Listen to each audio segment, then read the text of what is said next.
Mind your decisions, I'm Presh Talwalkar.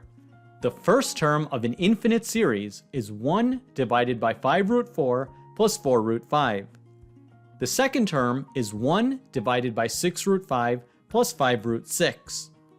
The pattern continues indefinitely. What is the value of this infinite series? I was suggested this problem by a student in Indonesia. Pause the video if you'd like to give this problem a try, and when you're ready, keep watching to learn how to solve this problem.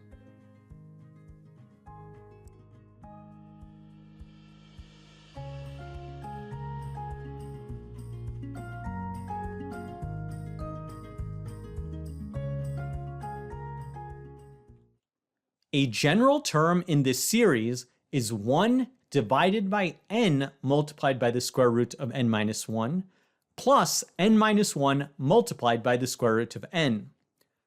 We can simplify this fraction with the classic trick of multiplying the numerator and denominator by the conjugate.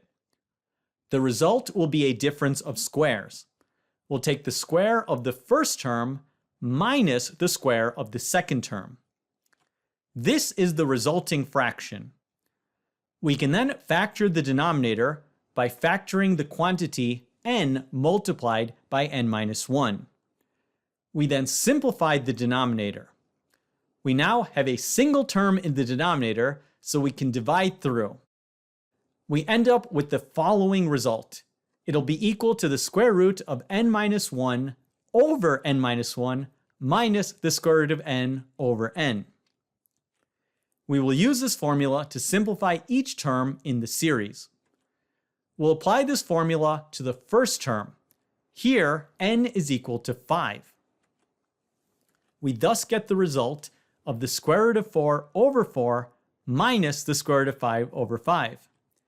We apply the formula to the second term. Here, n is equal to 6.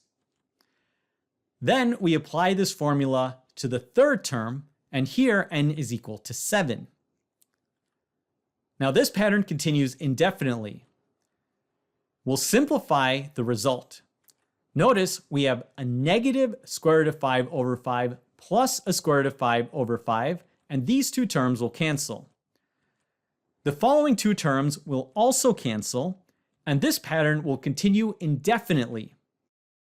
The only term that survives is the very first term. This is reminiscent of a telescope that retracts upon itself. For this reason, this type of sum is known as a telescoping sum. All of the terms vanish except the very first term. This simplifies to be 2 over 4, which is equal to 1/2. And that's our answer. It's a pretty radical and neat sum. Thanks for making us one of the best communities on YouTube. See you next episode of Mind Your Decisions, where we solve the world's problems one video at a time.